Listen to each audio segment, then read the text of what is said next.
Bismillahirrahmanirrahim. Assalamualaikum warahmatullahi wabarakatuh.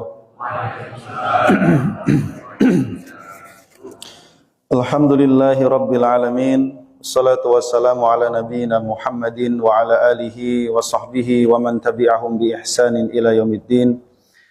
Amma ba'du, rabbi shrah li sadri wa yassir li amri wahlul 'uqdatam min lisani yafqahu qawli. Subhanaka la ilma lana illa ma 'allamtana innaka antal alimul hakim. Allahumma 'allimna ma yanfa'una wanfa'na bima 'allamtana wa zidna ilman ya rabbal alamin. Allahumma inna nas'aluka ilman nafi'an wa rizqan thayyiban wa amalan mutaqabbalan wa shifaan min kulli da'in wa saqamin. Allahumma inna na'udzubika min qalbin la yakhsha' wa min ilmin la yanfa' wa min nafsin la tashba' wa min da'watin la yustajabu laha. Ma'asyiral muslimin, jamaah yang dimuliakan Allah Subhanahu wa taala, alhamdulillah kembali kita berkumpul di masjid ini dalam rangka menunaikan salat maghrib berjamaah. Alhamdulillah, tentu tidak ada yang memampukan kita untuk bisa hadir menunaikan salah satu amalan yang paling utama ini, melainkan karena Allah yang telah memudahkan kita. Tidak sekedar meringankan dan menyehatkan fisik kita, tapi Allah pula yang meringankan hati kita. Karena kalau hati sudah diringankan, Pak, sejauh apapun jaraknya masjid, insya Allah terasa dekat. Tapi kalau hatinya sudah berat, sedekat apapun masjid terasa jauh. Alhamdulillah.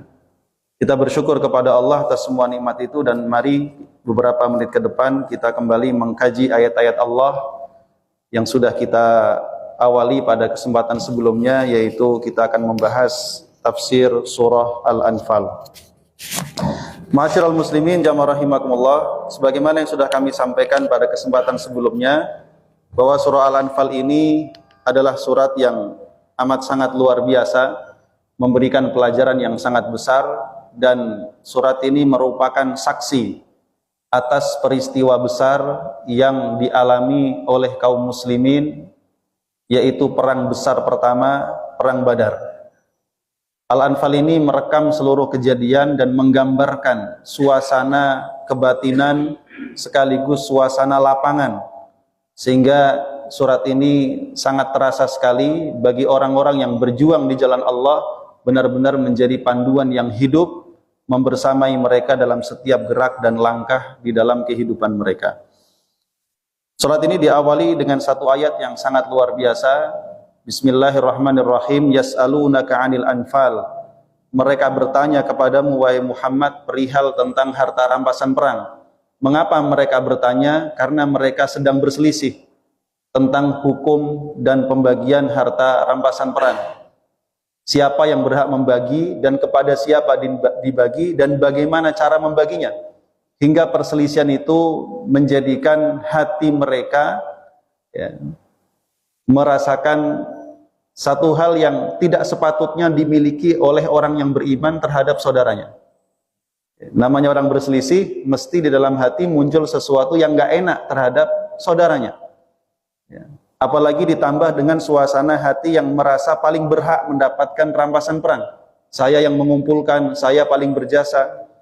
Yang kemudian semua itu menghadirkan jawaban yang sangat luar biasa langsung dari langit. Qulil anfalu lillahi war rasul. Jawablah pertanyaan mereka wahai Muhammad bahwa al-anfal, perihal rampasan perang, meskipun mereka yang sudah bersusah payah mengumpulkan harta rampasan itu, setelah mereka bersusah payah mengalahkan musuh, dan setelah mereka bersusah payah mengkondisikan hati untuk siap berperang, maka harta rampasan perang itu sekarang Allah ambil alih kepemilikannya dari tangan mereka, lalu diserahkan kepada Rasulullah Sallallahu Alaihi Wasallam. Lalu hadirlah taujih yang sangat luar biasa setelah kalimat tersebut, fattaqullah wa aslihu dzata bainikum. Fattaqullah, maka takutlah kalian kepada Allah. Takutlah kalian kepada Allah dalam seluruh urusan kita, dalam seluruh urusan kalian, Wa aslihu fima bainakum, dan perbaikilah hubungan hati, hubungan perasaan di antara kalian. Jangan berselisih, jangan saling membenci, jangan saling menzalimi, karena apa yang sudah Allah berikan kepada kalian berupa petunjuk dan ilmu itu lebih baik daripada apa yang sedang kalian perselisihkan. Fattaqullah wa aslihu dzata bainikum. Saya menemukan kalimat yang sangat indah dalam tafsir fi Dhilalil Quran, di mana pengarangnya mengatakan di sana, sungguh hati yang tidak bergantung kepada Allah dan tidak memiliki rasa takut terhadap kemurkaan Allah dan tidak mencari ridha Allah, niscaya ia tidak akan dapat lepas dari beban harta duniawi dan tidak akan dapat bebas merdeka. Jadi kalau hati itu tidak memiliki ketakwaan, maka ikatannya terhadap dunia itu terlalu kuat, Pak. Ya. Maka takwa merupakan kendali hati. Ketakwaan itu akan menjadi kendali bagi hati yang dapat menuntunnya untuk tunduk dan patuh kepada Allah dengan sangat mudah. Dengan kendali ini Al-Quran membimbing hati untuk memperbaiki dirinya sendiri kalau ada ketakwaan. Karenanya nasihat fattaqullah ini kalimat yang sangat penting. Hanya saja seringkali karena nasihat ini terus berulang dan setiap sholat Jumat khatib pasti mewasiatkan ittaqullah haqqa tuqatih.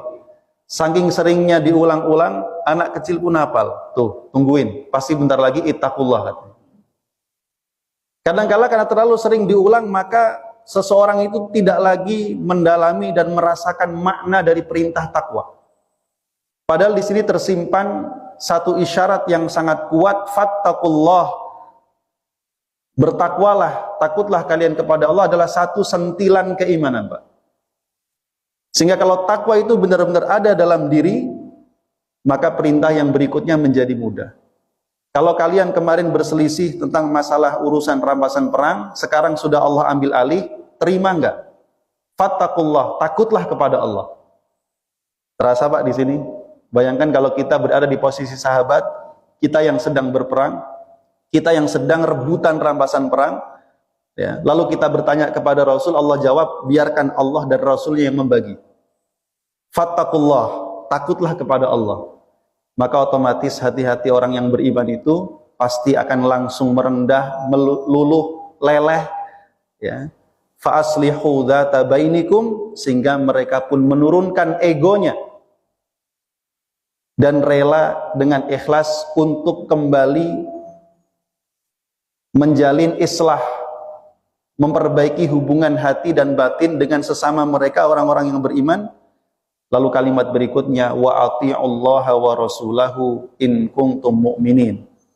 Wa ati'ullah, dan taatlah kalian kepada Allah, wa rasulahu, dan rasulnya, jika kalian benar-benar orang yang beriman dengan keimanan yang sesungguhnya. Ya.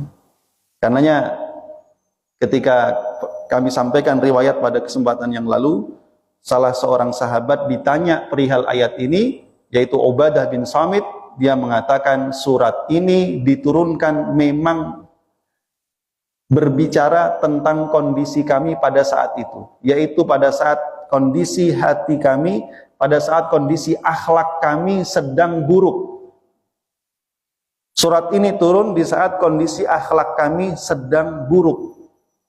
Lalu Allah hadir dengan ayat ini untuk memperbaiki akhlak yang buruk itu, dimulai dari perbaikan hati. Lalu ada perintah ketaatan, perintah taat kepada Allah dan Rasulnya ini kemudian menjadi mudah diikuti, sehingga orang beriman itu siap taat, siap patuh, Pak, karena ada ketakwaan dalam hatinya. Ya. Dan kepatuhan pertama yang harus mereka kerjakan adalah mereka harus rela dan ridha tanpa boleh menuntut, tanpa boleh menggugat. Rampasan perang itu diambil alih oleh Allah dan Rasulnya, lalu akan dibagi oleh Allah dan Rasulnya sesuai dengan kehendak Allah dan Rasulnya. Ya. Kalau itu lulus, selesai. Karenanya di beberapa peperangan berikutnya, Ketika Rasul selesai peperangan juga mendapatkan rampasan perang, jumlahnya juga cukup besar. Lalu Rasul membaginya, dan Rasul membagikan rampasan perang di antara para mujahidin itu. Ada sebagian yang protes dan mengatakan, ya Muhammad, i'dil. Wahai Muhammad, adillah engkau dalam membagi rampasan perang. Loh, yang digugat siapa, Pak? Rasulullah digugat, disuruh adil. Maka Rasul bilang, kalau saya nggak bisa adil, terus siapa lagi? Kata Rasul. Maka Umar di sampingnya, ya Rasul, izinkan saya memenggal leher orang ini. Kalau Allah dan Rasulnya digugat, terus siapa lagi, Pak? Tempat kita mencari solusi bagi persoalan kehidupan. Karena Rasul adalah merupakan utusan Allah Subhanahu wa taala yang memang ditugaskan untuk mengatur kehidupan manusia. Karenanya sikap seorang mukmin di hadapan aturan Allah dan aturan Rasulullah adalah cukup sami'na wa ata'na. Kami siap mendengar, kami siap taat, ya, dan itu sudah cukup untuk menjadikan dia sebagai seorang mukmin yang sejati. Ma'asyiral muslimin jamaah rahimakumullah. Lalu kemudian pada ayat yang kedua sampai dengan keempat, karena tadi ayat pertama diakhiri dengan in kuntum mu'minin, jika kalian benar-benar orang yang beriman dengan keimanan yang sesungguhnya, maka di ayat kedua dan keempat Allah menyebutkan kriteria atau beberapa karakteristik orang-orang yang beriman dengan keimanan yang hakiki. Kita perhatikan ayat ini sangat indah sekali. Innamal mu'minuna alladzina idza dzukirallahu wajilat qulubuhum wa idza tuliyat alaihim ayatuhu zadathum imana wa ala rabbihim yatawakkalun alladzina yuqimuna shalah wa mimma razaqnahum yunfiqun ulaika humul mu'minuna haqqan lahum darajatun inda rabbihim wa maghfiratu wa rizqun karim. Ada setidaknya 5 karakteristik orang beriman. Ya, 5 karakteristik orang yang beriman. 3 mewakili kondisi hati dan keyakinan, 2 mewakili kondisi zahir. Ini menunjukkan hakikat keimanan. Hakikat keimanan itu adalah keyakinan dalam hati, ya, diikrarkan dengan lisan dan harus dibuktikan dalam amal perbuatan yang zahir. Dan ayat ini dimulai dengan lafal innama. Innama kalau diterjemah artinya sesungguhnya, Pak, di terjemahan Quran. Tapi dalam bahasa Arab, innama itu disebut dengan adatul hasr, yaitu satu kata yang digunakan untuk memberikan batasan. Artinya sebenarnya pemaknaan yang tepat untuk ayat ini, innamal mu'minun, artinya adalah sesungguhnya yang disebut orang-orang beriman dengan keimanan yang hakiki adalah yang memiliki kriteria sebagai berikut. Ya. Jadi kalau seseorang tidak memiliki kriteria yang disebutkan dalam beberapa ayat ini, maka dia tidak disebut sebagai orang beriman. Wah, ini ngeri, Pak. Ya. Karenanya kemudian di sini Ibnu Katsir rahimahullah taala dalam tafsirnya mengatakan, mengutip pendapat dari Ibnu Abbas. Qala, dia berkata, orang-orang munafik tidak sedikit pun masuk ke dalam hati mereka sesuatu dari zikir kepada Allah ketika ia menjalankan perintah-perintahnya. Jadi orang-orang munafik ini, meskipun dia secara zahir dia mengerjakan kewajiban yang fardu, dia sholat, dia puasa, dia zakat, dia berangkat haji, tapi saat melaksanakan itu sedikit pun tidak ada zikir kepada Allah Subhanahu wa taala. Itu orang munafik. Sehingga ibadahnya hanya sekedar formalitas. Ya. Karenanya di ayat surat apa itu disebutkan? Wa idza qamu ila sholati qamu kusala yura'unan nas wa la yadhkurunallaha illa qalila. Orang-orang munafik itu sekalipun mereka menjalankan sholat, sholat itu dijalankan penuh dengan rasa malas. Yura'unan nas, sholat itu dikerjakan karena mereka riya, pamer kepada orang lain. Wala yadhkurunallaha illa qalila, dan saat sholat itu tidak mengingat Allah kecuali sangat sedikit sekali. Bahkan hampir saja tidak ingat Allah saat sholat itu. Karena kepentingannya hanya sekedar mengamankan diri sendiri biar tetap dianggap sebagai orang Islam. Jadi Ibnu Abbas mengatakan orang-orang munafik itu ketika dia mengerjakan kewajiban-kewajibannya sebagai muslim, tidak ada sedikit pun zikir kepada Allah di dalam hati mereka. Mereka juga tidak meyakini sedikit pun di antara ayat-ayat Allah. Mereka tidak bertawakal, dan kalaupun mereka dalam kondisi sendirian, mereka nggak akan sholat, dan mereka juga tidak akan mau menunaikan zakat kalau nggak ketahuan. Ya, maka Allah memberitahukan kepada kita semua bahwa mereka yang memiliki karakter demikian bukanlah orang yang beriman. Ya. Wa idza qila lahum aminu kama amanan nasu qalu anu'minu kama amanas sufaha. Dalam surah Al-Baqarah. Jika dikatakan kepada mereka, berimanlah kalian sebagaimana orang-orang beriman, maka mereka menjawab, mosok kami disuruh beriman seperti orang-orang bodoh. Ya. Ala, gimana lanjutannya? Ala innahum humus sufaha walakilla ya'lamun. Ketahuilah, sungguh mereka itulah yang sebenarnya orang-orang yang bodoh. Akan tetapi sayangnya mereka tidak menyadari hal itu. Jadi innamal mu'minun, sesungguhnya yang disebut orang-orang yang beriman dengan keimanan yang hakiki, jamaah rahimakumullah, kriterianya ada 5. Yang pertama, idza dzukirallah wajilat qulubuhum. Jika disebut nama Allah, wajilat, bergetar qulubuhum, hati mereka. Ya. Karenanya sahabat-sahabat Nabi itu kalau udah diingetin ittaqullah atau ittaqillah, takut, Pak. Ya. Karena nama Allah itu begitu luar biasa kedudukan dan posisinya di dalam hati mereka. Seseorang yang di dalam hatinya merasakan keagungan, kebesaran Allah Subhanahu wa ta'ala, begitu disebut nama Allah, kerasa, Pak. Sama seperti begini, kita ini lumrahnya manusia itu takut sama polisi, Pak. Ya, begitu iseng jahat, saya laporin polisi. Kira-kira gimana rasa hati? Nah, sekarang kita diingatkan oleh saudara kita, oleh sahabat kita, bahkan diingatkan oleh Al-Quran, ittaqullah, takutlah kamu kepada Allah. Gimana rasanya? Biasa aja, Ustaz. Sering dengar soalnya kayak gitu. Nah, itu berarti bermasalah itu hati kita.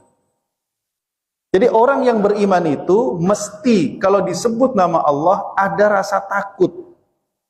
Wajilat artinya ay khofat, memiliki rasa takut kepada Allah. Sekecil apapun.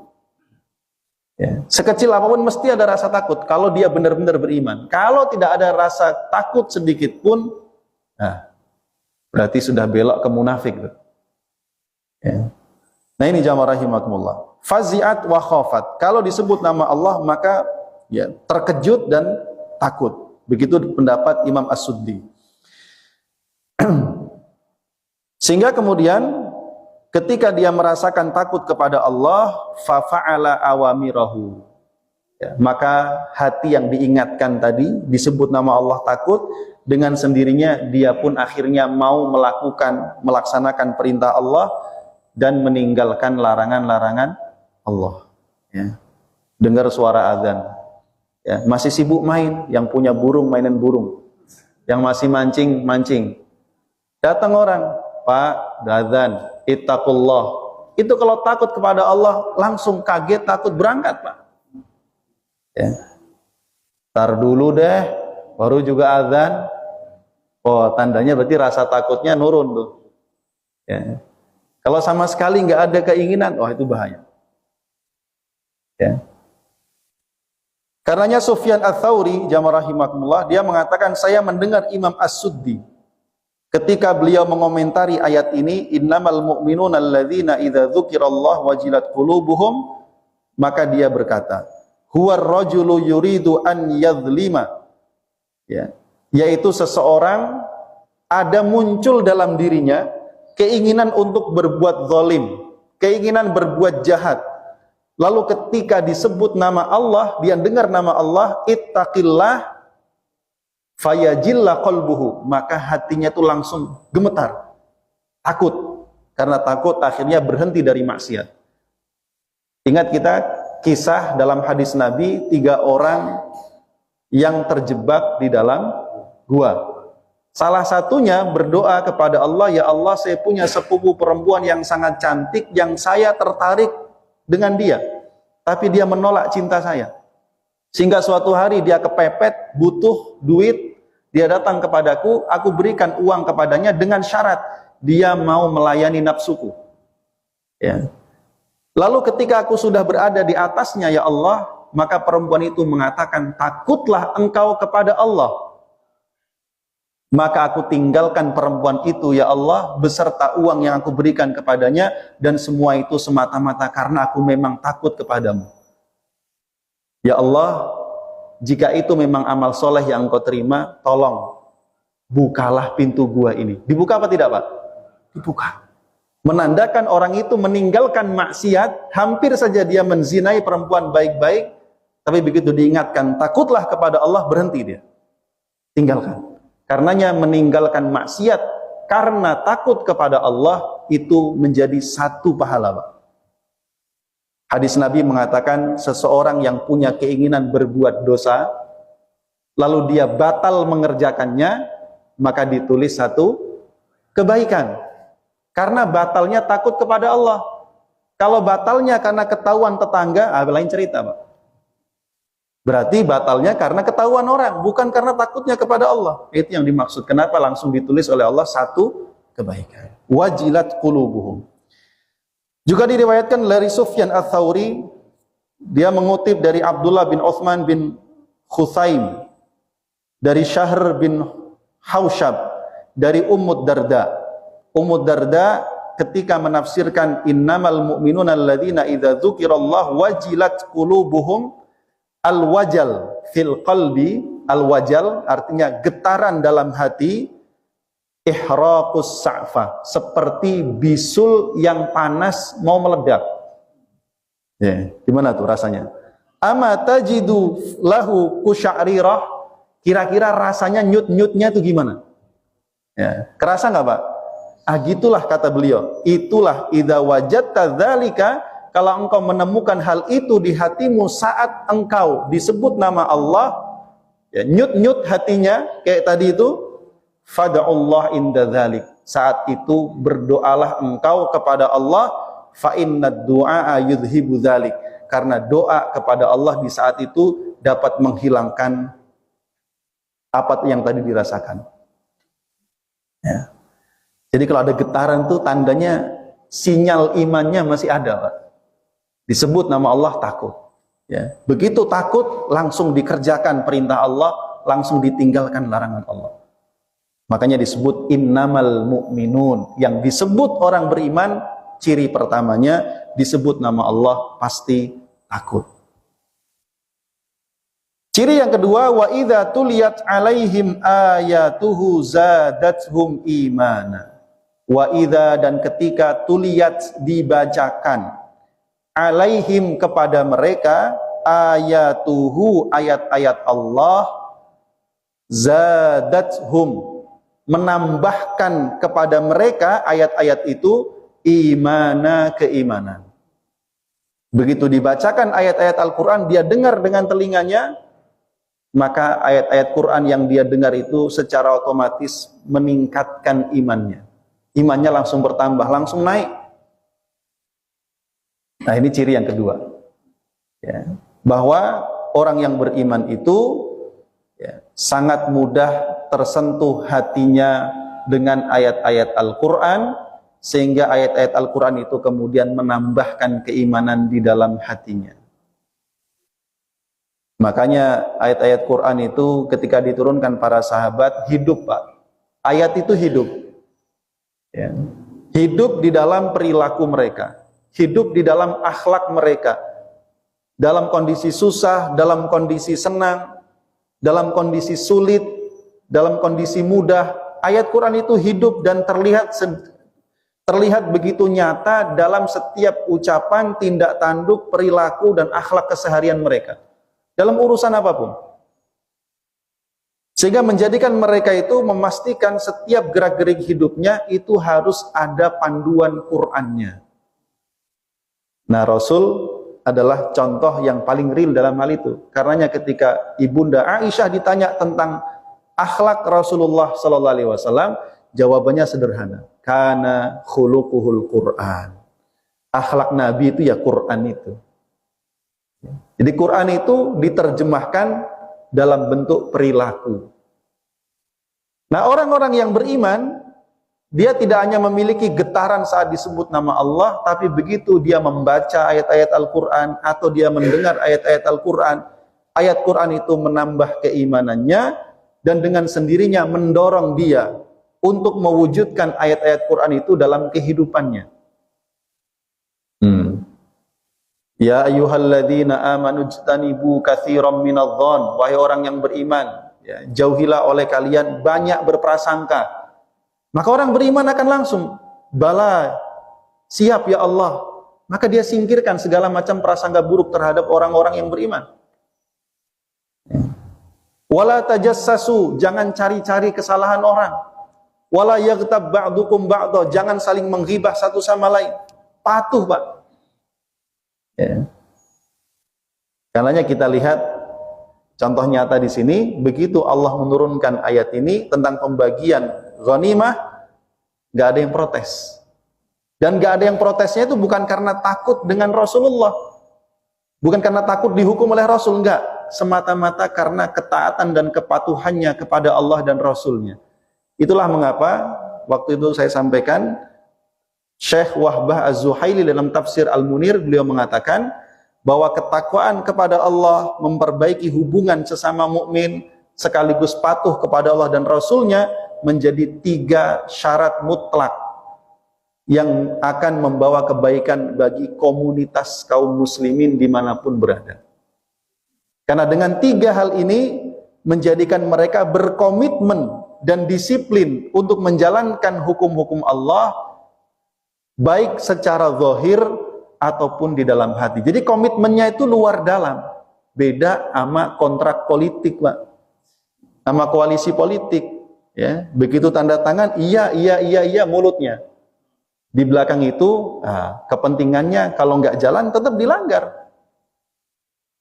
Tapi kalau komitmen ini, ya, sesama muslim itu diikat dengan ketaatannya kepada Allah dan Rasulnya. Karenanya selama kita menemukan seorang mukmin yang sejati, dia pasti akan menepati janji-janjinya, baik kepada sesama mukmin, apalagi janjinya kepada Allah Subhanahu wa Ta'ala. Itulah kenapa kalau kita memilih pemimpin, Pak, cari yang memang punya ketaatan kepada Allah. Kalau dia taat patuh kepada Allah, ketika dia berjanji, insya Allah 99% akan dijalankan. Kenapa nggak 100, Ustaz? 1% berikan celah untuk manusia itu lalai, Pak. Karena manusia itu mesti ada gitu. Tapi secara mayoritas kita yakin dia pasti tepat janji. Tapi kalau dia orang yang tidak taat kepada Allah, disebut nama Allah nggak takut, dibacain ayat Quran nggak mempan, ya, mending diyasinin aja sekalian. Gitu. Ya. Nah, ma'asyiral muslimin jamaah rahimakumullah, sekaligus ayat ini menjadi petunjuk kepada kita bahwa benar yang dikatakan para ulama ahlus sunnah wal jamaah bahwa al-imanu yazidu wa yanqus. Iman itu bisa bertambah, bisa berkurang. Yazidu bitta'ah, bertambah karena sebab ketaatan, dan di antara ketaatan adalah membaca Al-Qur'an atau mendengar Al-Qur'an. Kalau membaca dan mendengar Quran itu apalagi ditambah dengan tadabbur, nah itu nambahnya luar biasa, lebih tinggi lagi. Kalau sekedar baca saja, ya nambahlah. Gitu. Dan dia berkurang, wayan kusubil maksiyah, dan iman itu berkurang disebabkan karena maksiat. Itu ciri yang kedua, jamaah rahimakumullah. Ciri yang ketiga, wa ala rabbihim yatawakkalun. Orang yang beriman itu pastilah wa ala rabbihim, hanya kepada Tuhan mereka. Yatawakkalun, mereka tawakal.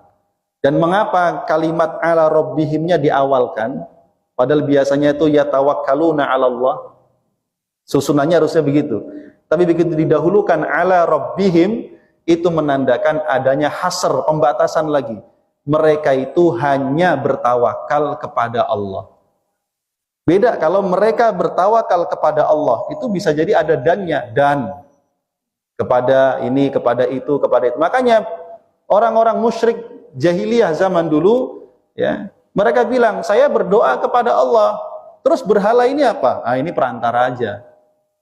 Berarti ada dannya, ya kan? Kepada Allah dan ini berhala ini, berhala ini, berhala ini. Nah, orang beriman ala rabbihim yatawakkalun. Bertawakalnya, bersandarnya hanya kepada Allah.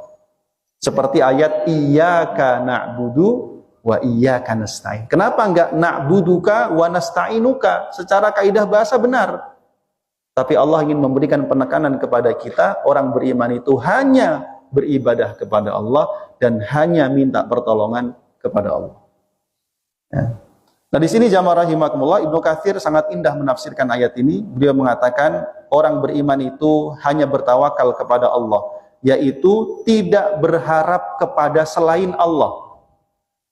Kemudian tidak punya tujuan lain selain hanya kepada Allah. Tidak berlindung kepada yang lain selain hanya kepada Allah. Tidak mencari sesuatu untuk memenuhi hajat mereka kecuali memintanya hanya kepada Allah. Tidak wala yarghabun, tidak menyandarkan harapannya kecuali hanya kepada Allah. Dan mereka mengetahui bahwa segala sesuatu yang dikehendaki Allah pasti terjadi, dan yang tidak dikehendaki Allah tidak akan terjadi. Dan dia meyakini bahwa Allah lah satu-satunya yang berlaku seluruh keinginannya di alam semesta ini. Ya. Wahdahu, dialah satu-satunya, la syarikalah, tidak ada sekutu baginya. Wala mu'aqqiba li hukmih, tidak ada satupun yang dapat menghalangi kehendak Allah. Dan dialah Allah zat yang paling cepat hisabnya. Oh, ini tawakal ini luar biasa. Karena jamaah rahimakumullah, saya juga menemukan dalam tafsir fi Dhilalil Quran kalimat yang sangat indah. Mudah-mudahan ini menjadi satu penambah keyakinan kita kepada Allah, bahwa tawakal kepada Allah tidak menghalangi manusia untuk melakukan ikhtiar. Ya. Karena apa? Karena orang beriman menjadikan ikhtiar itu sebagai bagian dari imannya kepada Allah, dan menjalankan ikhtiar adalah berarti taat kepada Allah. Ya. Kalau orang pengen kenyang berarti harus makan. Orang haus, dia harus mau ngambil air, dia minum. Ya. Tetapi jamaah rahimakumullah, akan tetapi dia tidak menjadikan sebab itu sebagai sesuatu yang menimbulkan hasil, lalu dia bertawakal kepada sebab. Tidak boleh. Ya. Jangan sampai ketika dia minum, dia merasa air ini yang menghilangkan dahagaku. Enggak. Yang menghilangkan dahaga tetaplah Allah. Adapun kenapa saya mengambil air, saya buka dan saya minum, karena saya taat kepada Allah. Dengan ini saya berharap mendapatkan pahala dari Allah. Itu.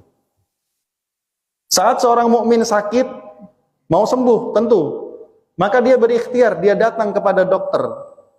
Dokter menganalisis, menyampaikan penyakitnya ini dan resepnya ini. Seorang mukmin tidak akan mengatakan bahwa dokter dan obat inilah yang menyembuhkan aku. Enggak. Tapi saya berusaha untuk berikhtiar, dan ikhtiar ini saya mengharap pahala dari Allah, dan kesembuhan itu tetap datangnya dari Allah Subhanahu wa ta'ala. Karenanya berobat, Pak, bagi para ulama itu hukumnya nggak disepakati wajib. Ya. Lebih cenderung bahwa berobat itu hukumnya mubah saja. Jadi kalaupun orang bilang saya tidak berobat, saya cukup berobat dengan banyak berzikir kepada Allah, dengan baca Quran misalkan, nggak ada masalah. Ya. Nggak ada masalah, karena dia meyakini bahwa obat itu, kesembuhan itu datangnya dari Allah Subhanahu. Tapi kalau dia mau datang ke dokter, dia mau minum obat, dan dia menjadikan itu sebagai sarana taat kepada Allah, maka dia dapat pahala. Dan kesembuhan tetap datangnya dari Allah Subhanahu wa ta'ala. Ya. Karena yang menimbulkan hasil sebagaimana yang menimbulkan sebab adalah tetap Allah Subhanahu wa ta'ala. Tidak ada hubungan antara sebab dan akibat di dalam perasaan seorang mukmin. Ya. Karenanya ini harus dipahami benar-benar.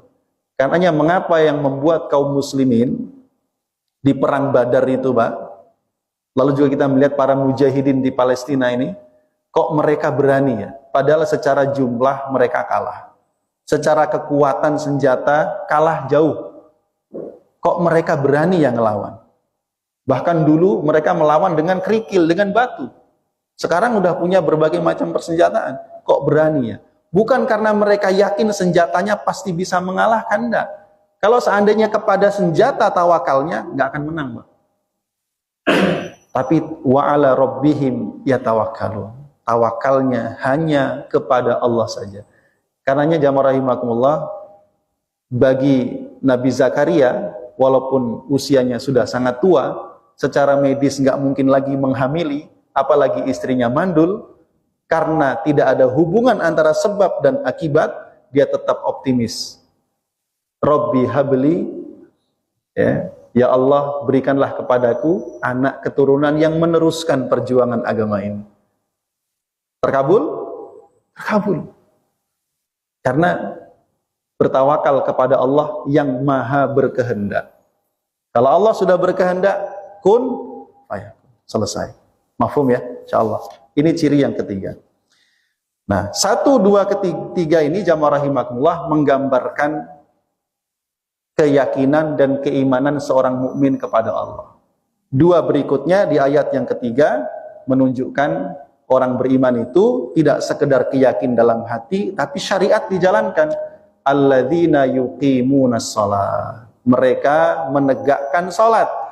Perhatikan kalimatnya, menegakkan salat, bukan sekedar mengerjakan salat. Karenanya disebutkan di sini, yaitu benar-benar mengerjakan salat sebagaimana salat itu harus ditegakkan. Ya.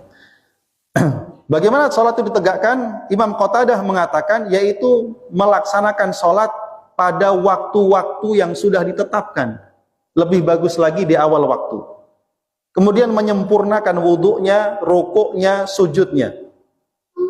Muqatil bin Hayyan mengatakan menegakkan salat artinya menjaga waktu salat, menyempurnakan wudhunya, menyempurnakan rukuk sujudnya, menyempurnakan tilawah Qur'annya, tasyahudnya, dan solawatnya kepada Rasulullah Sallallahu Alaihi Wasallam. Artinya dari awal wudhu ya, sampai terakhir dia zikir itu teratur, Pak. Itu namanya iqamatus shalah. Ya. Kalau sekedar mengerjakan gampang, tapi iqamatus shalah itu yang luar biasa. Makanya dalam bacaan iqamah, qad qamat as-shalah, salat ini telah tegak. Maka kita berusaha mencapai tingkatan yang paling istimewa, yaitu khusyuk di dalam salat. Wa mimma razaqnahum yunfiqun, dan ciri yang kelima adalah mereka wa mimma, dan di antara harta razaqnahum yang kami berikan, kami rizkikan kepada mereka, yunfiqun, mereka menginfakkan. Orang beriman pasti memiliki sisi kedermawanan karena dia tahu bahwa apa yang dia miliki itu rizki yang Allah berikan. Bukan dia yang menciptakan harta itu. Bukan dia yang bukan usahanya yang menjadikan dia mendapatkan rizki itu, tapi semuanya merupakan karunia dari Allah. Karenanya pantang seorang mukmin mengatakan, dari mana Anda mendapatkan semua kekayaan ini? pantang baginya menjawab karena saya sudah berjuang, berusaha keras, saya sudah keluar modal, saya sudah lobby sana lobby sini, tidak boleh, Pak. Karena itu menandakan dia memuji dirinya. Seorang mukmin ketika ditanya dari mana engkau mendapatkan semua nikmat harta ini, dia mengatakan hadza min fadli rabbi. Ini semua karunia Allah. Ya. Udah isya. Ya. Jadi begitulah seorang mukmin bersikap, jamaah rahimakumullah. Salat adalah bentuk komitmennya terhadap syariat Allah, yaitu menunaikan kewajiban Allah Subhanahu wa taala dimensi vertikal, dan zakat atau berinfak baik yang wajib ataupun yang sunnah menunjukkan dimensi horizontal bahwa orang beriman itu harus bermanfaat bagi lingkungannya. Kalau itu sudah dipenuhi, maka itulah yang disebut sebagai seorang mukmin yang sejati, memiliki 5 ciri tadi. Karenanya mereka berhak mendapatkan ulaika humul mu'minuna haqqan.